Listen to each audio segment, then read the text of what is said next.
Bonjour à tous et à toutes, c'est le journal des sports du lundi 21 novembre. Ce soir, place à la jeunesse, place à l'avenir du cyclisme tourangeau et français.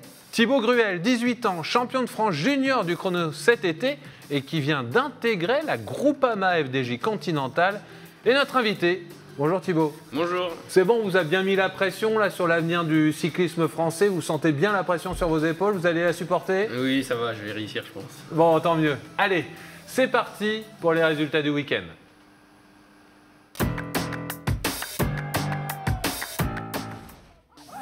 C'est énorme ce qu'ont réalisé les footballeurs de l'Avoine Olympique Chinon-Ciné. Ils se qualifient en 32e de finale de la Coupe de France sur la pelouse de Châtellerault sur le score de 1-0. Les 32e, c'est l'entrée en lice des clubs de Ligue 1. Alors on croise les doigts et on attend un cador. En volley, le Tour Volleyball ne démérite pas en Ligue des Champions, mais s'incline à domicile devant Civitanova 3-7-1. Retour aux affaires courantes du championnat de France samedi, avec un déplacement à Poitiers. Poitiers mal classé, mais toujours motivé pour faire tomber le voisin TVB. Le Tour Volleyball perd sèchement en 3-7, 26-24, 25-18 et 25-23. Le TVB reste deuxième au classement de la Liga. En élite de basket, la Diablois court après le score contre Cholet et ne le rattrape jamais. Les hommes de Mickaël et perdent 3 cartons sur 4, jamais de beaucoup, et s'inclinent logiquement de 5 points à la fin. Score final 74-79, les basketteurs blésois sont 7e au classement. En National 1, le TMB rate le coche à Chaland.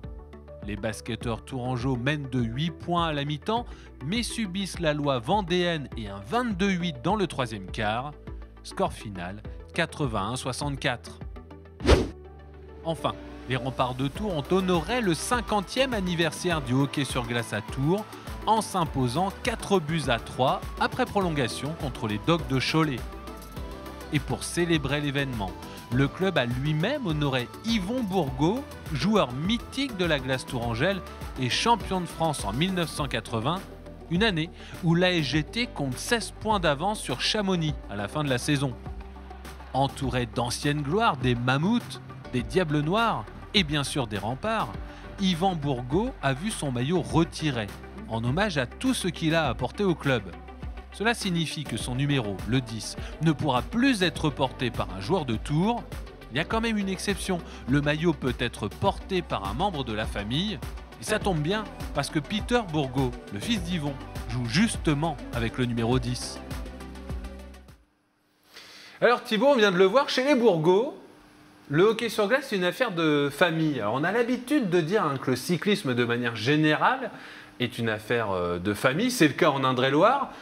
Bien sûr, il y a eu la grande famille des Danguillaume. Les Rois, Lemoine ou Hiver avaient aussi des paternels cyclistes. Le papa de Florent Brard, un ancien champion de France professionnel, est un fondu de cyclisme. Serge, je te salue, mais vous non. Alors, comment vous avez commencé le vélo à Neuilly-Pompière ? Ouais, c'est ça, dans le cyclisme en général, c'est toujours des histoires un peu de famille, trucs comme ça. Moi, non, j'ai essayé plusieurs sports avant le vélo, le foot, le tennis. Le football, là, on est déjà plus dans la dynastie Gruel. Ouais, c'est ça, ouais. Mes frères et mon père faisaient du foot. Et donc moi, j'ai essayé le vélo parce qu'il y avait un club dans mon village. Et puis ça m'a plu, donc ça fait maintenant 10 ans que j'en fais. C'est quoi le cyclisme quand on est enfant ? Bah, c'est pas le cyclisme du Tour de France quand on est enfant, c'est plus on est là pour s'amuser, on fait des jeux d'adresse pour apprendre à manier le vélo et puis on commence à faire quelques courses mais beaucoup plus courtes pour commencer à s'habituer à faire la course et les stratégies quoi, mais c'est plus un jeu quand on est enfant. Et courir en groupe aussi, l'histoire c'est quand même la grande difficulté, c'est toujours ce grand mystère des cyclistes de réussir à pas être un éléphant dans un magasin de porcelaine quoi. Ouais, bah c'est ça, il y a aussi cette difficulté-là quand on grandit, c'est que plus ça va, plus il y a des gros pelotons, il faut apprendre à rouler avec les autres sans se mettre en danger soi-même et les autres, quoi. Alors on va maintenant parler de l'actualité de la semaine, et cette actualité, elle n'est pas très glorieuse en fait pour le football, puisque aucune rencontre officielle de niveau régional et départemental ne sera disputé le week-end prochain en région Centre Val-de-Loire. C'est la décision de la Ligue du Centre qui en a marre des incivilités sur et au bord du terrain. Alors le seau d'eau, on n'est plus sur une goutte d'eau, on est carrément sur un seau d'eau qui a fait déborder le vase. C'est l'agression physique d'un arbitre par un joueur de l'Indre, un adulte, je précise, c'était le week-end dernier. En fait, pour ne pas pénaliser les joueurs, les matchs qui concernent les catégories de moins de 13 ans seront maintenus. Je vous propose d'écouter les explications de Philippe Gallet, qui est le président du district d'Indre-et-Loire. L'idée, c'est de sensibiliser tous les acteurs de notre football sur une dérive qui est inadmissible et qui prend des proportions intolérables. On avait commencé en début d'année au niveau de la Ligue à étendre la licence à points que nous avions initiée voici plus d'une dizaine d'années dans le district d'Indre-et-Loire. Donc ça vise à éradiquer les footballeurs ou les licenciés, quels qu'ils soient, qui n'ont rien à faire sur un terrain de football. Il y a des violences verbales, il y a des violences physiques. Peut-être qu'après le Covid, tous les acteurs de notre football avaient envie un peu de se libérer, mais force est de constater qu'il nous faut revenir dans un cadre plus réglementé, plus calme. Allez, on se remonte le moral sportif et on continue notre série sur la Coupe du Monde de rugby et l'équipe d'Irlande qui a choisi Tours comme camp de base pour la prochaine Coupe du Monde. Je vous le rappelle, elle commencera en septembre 2023. Alors c'est une aubaine pour le club et les jeunes joueurs de l'US Tours, comme a pu le constater notre reporter Sarah Gros. Ça sera quelque chose de général, mais qui vous permettra, dans une atmosphère agréable, de voir un peu l'Irlande. Ok ? Des étoiles dans les yeux et de grands sourires sur les visages de ces jeunes rugbymen de Tours Métropole lorsque le coach évoque la venue du 15 du trèfle. Difficile de cacher sa joie. Quand on va les voir, ça va ça va aussi nous aider à prendre confiance, tout ça, ils font des nouveaux vestiaires, on va pouvoir découvrir tout ça et c'est vraiment sympa qu'ils viennent. J'étais vraiment très heureux parce que c'est pas tous les jours qu'on nous annonce ça, donc j'étais vraiment content. C'est un club qui est quand même pas mal, l'Irlande, comme nation. Du coup, je pense que tout le monde est content. Chez les petits comme les grands, tous ont hâte de voir l'équipe de rugby d'Irlande débarquer sur le terrain. C'est énorme, quoi. C'est pas une petite nation qui vient, donc ça va être énorme. Donc même pour nous, en tant que coach, ça va être impressionnant et important de regarder ce qu'ils font pour s'inspirer d'eux. Un formidable coup de projecteur sur le rugby, mais aussi sur le club. Ça va aussi montrer l'image de marque de l'US Tours, que c'est un club qui a eu par le passé des difficultés, qui revient bien, qui se bat pour montrer que le rugby n'existe pas que dans le sud-ouest. Et donc avec ça justement, ça va permettre de nous mettre un peu en avant et en valeur. Et on espère que ça va répondre à tout ce que les Irlandais attendaient de nous. Au-delà de l'image, le retentissement de l'événement sportif sera tel que le club espère recruter de nouveaux joueurs. On est certain qu'il va y avoir un afflux des licences, de demandes de licences pour les plus petits, les plus grands. Et ça va être aussi pour nous à régler après, derrière ça, des problématiques d'occupation de terrain et puis d'encadrement. Mais c'est quand même un beau challenge qui nous attend. Actuellement en rénovation, le stade de la Chambrerie qui accueillera l'Irlande sera prêt fin mai. Il profitera ensuite aux joueurs de l'US Tours Rugby. Une rentrée 2023 qui promet d'être bien verte. Thibaut Gruel, champion de France junior du chrono cet été, 7e au championnat du monde, vient d'intégrer la Groupama FDJ Continental, l'antichambre de l'équipe professionnelle. Il est bien évidemment le sportif de la semaine. Alors Thibaut, l'équipe continentale, ça veut dire quoi ?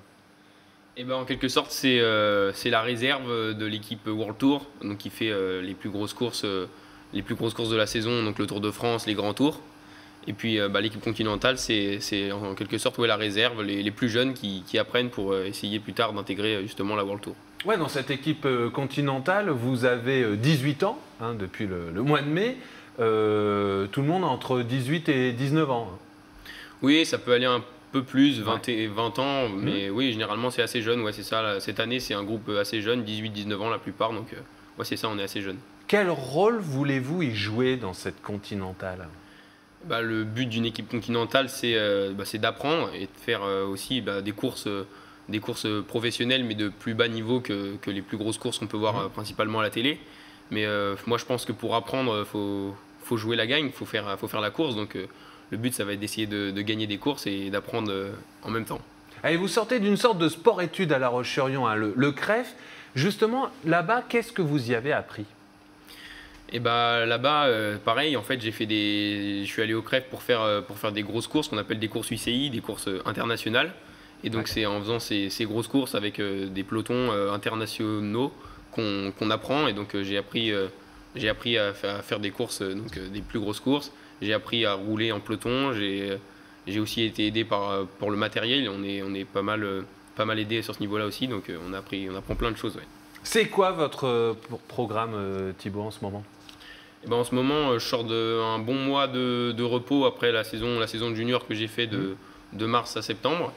Et puis là, je reprends le cyclocross, donc dans les sous-bois, pour préparer la saison 2023 avec la Continentale de la Groupama FDJ. Bon, vous serez présent la semaine prochaine, dimanche prochain, à la course à l'américaine dans Grandmont? Oui, bien sûr, je fais le cyclocross de Grandmont. C'est qui votre binôme, vous savez? C'est Jonathan Hiver. Ah ouais, Jonathan Hiver, ça y est, 2 générations se rencontrent. Oui, c'est ça va être un grand plaisir pour moi de rouler avec lui dans la même équipe, dans le même duo. Bah écoutez, quand il y a de ça quelques semaines, vous aviez posé une question à Jonathan, ça y est, vous êtes... il a gagné quelques fois en plus, Jonathan. Ouais, bah oui, c'est sûr que c'est un grand coureur. Depuis que j'ai commencé le vélo, je sais qu'il habite pas très loin, donc oui, je le connais depuis petit, ouais, c'est un honneur, ouais. Allez, vous avez passé cette période charnière qui passe du sport-études justement à ce statut professionnel, semi-professionnel. Qu'est-ce qui va, selon vous, compter là, dans les années à venir?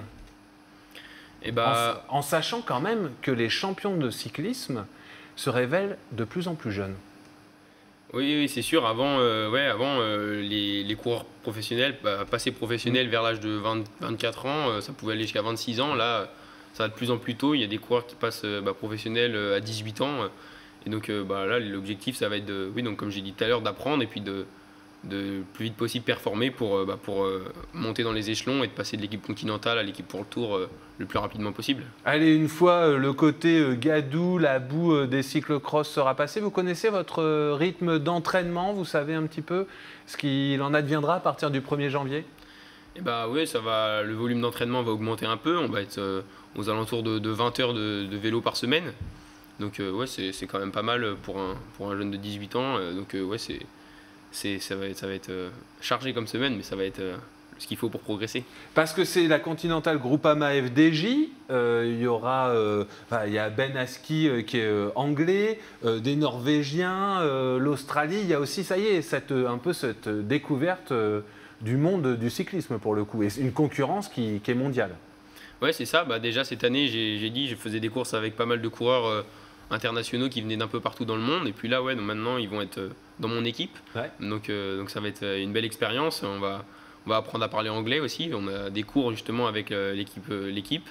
Et donc on va apprendre à communiquer ensemble et à courir ensemble parce que c'est important aussi à notre niveau. Merci beaucoup Thibaut d'avoir répondu à l'invitation et bonne saison et bonne course à l'américaine pour vous dimanche prochain. Merci beaucoup à vous, c'était un plaisir. Allez, voilà, le Journal des Sports, c'est fini pour ce coup-ci. La semaine prochaine, changement d'ambiance. Changement radical de discipline avec Nicolas Sommer, spécialiste de la danse sportive et 4e au dernier championnat du monde. D'ici là, je vous souhaite une très bonne soirée sur TV Tour, bien sûr.